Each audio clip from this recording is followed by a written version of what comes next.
Halo semua, di sini saya akan menceritakan salah satu tokoh sejarah kebudayaan Islam, khususnya dari wilayah timur Indonesia yang bernama Sultan Babullah.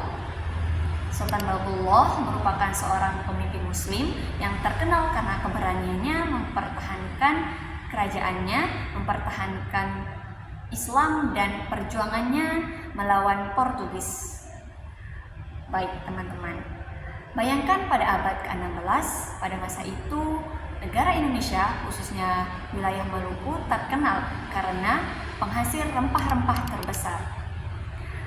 Salah satu negara yang tertarik datang pada masa itu adalah Portugis, yang dimana niat awalnya hanya berdagang, akan tetapi lambat laun ternyata Portugis mulai memonopoli perdagangan, bahkan mencampuri urusan kerajaan dan menindas rakyat Ternate.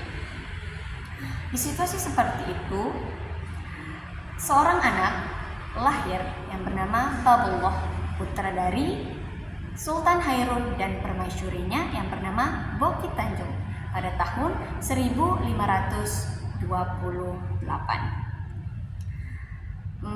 Bayangkan, Sultan Babullah sejak kecil sudah dibekali ilmu agama oleh ayahandanya. Dia diajarkan berdakwah kepada masyarakat, diajarkan ilmu kepemimpinan, bahkan diajarkan ilmu peperangan.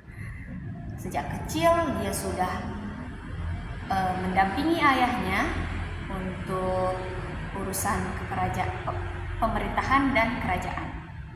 Dan beranjak dewasa, ia mulai memahami ilmu peperangan. Namun di tahun 1570, pada saat itu ayahandanya diundang oleh Portugis untuk melakukan perdamaian. Akan tetapi ternyata Portugis berkhianat. Ia menusuk, membunuh ayahandanya, yakni Sultan Hairun dari belakang. Nah, pada saat itulah Sultan Babullah dan rakyat Ternate sangat marah. Selain itu juga, Sultan Babullah diangkat menjadi Sultan ke-24 menggantikan ayahandanya, dan ia bersumpah akan mengusir Portugis dari tanah Ternate. Saat itulah Sultan Babullah memperluas dan menyatukan kerajaan-kerajaan yang ada di Maluku seperti Tidore, Bacan, dan lain sebagainya. Tempat berdakwahnya pun mulai memperluas seperti ke Halmahera, Ambon, Seram, Sulawesi, bahkan ke Raja Ampat. Nah, metode yang digunakan oleh Sultan Babullah juga berbeda dengan tokoh yang lain yang menggunakan wayang, yang menggunakan gamelan. Akan tetapi Sultan Babullah berbeda. Ia menggunakan metode mempertahankan kerajaan, melawan penjajahan, bahkan menegakkan keadilan. Itulah metode yang digunakan oleh Sultan Babullah.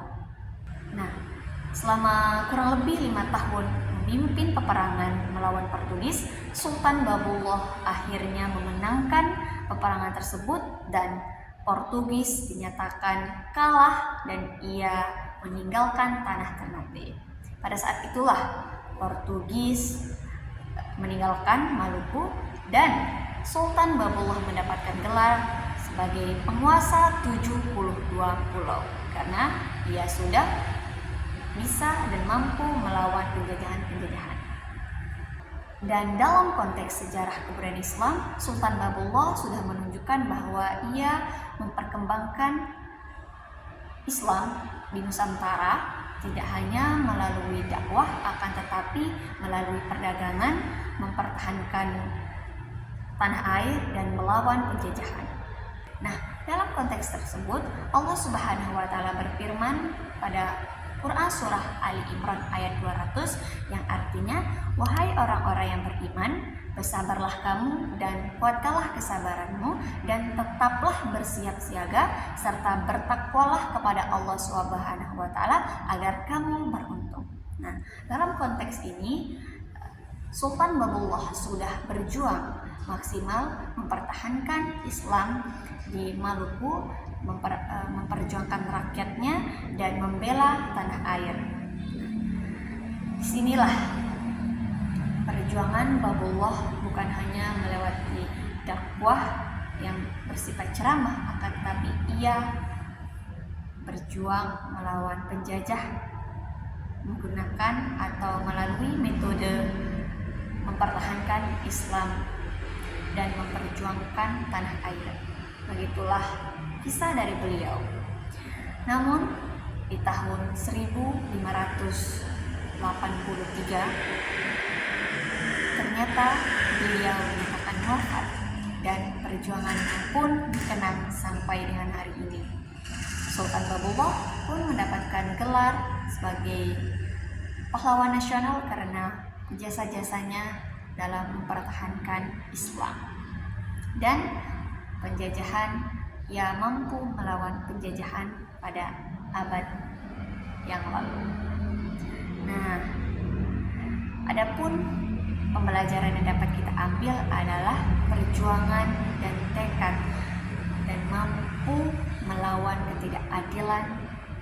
Itulah yang dapat kita ambil pelajaran dari kisah atau cerita Sultan Babullah. Mungkin itu saja yang bisa saya sampaikan. Assalamualaikum warahmatullahi wabarakatuh.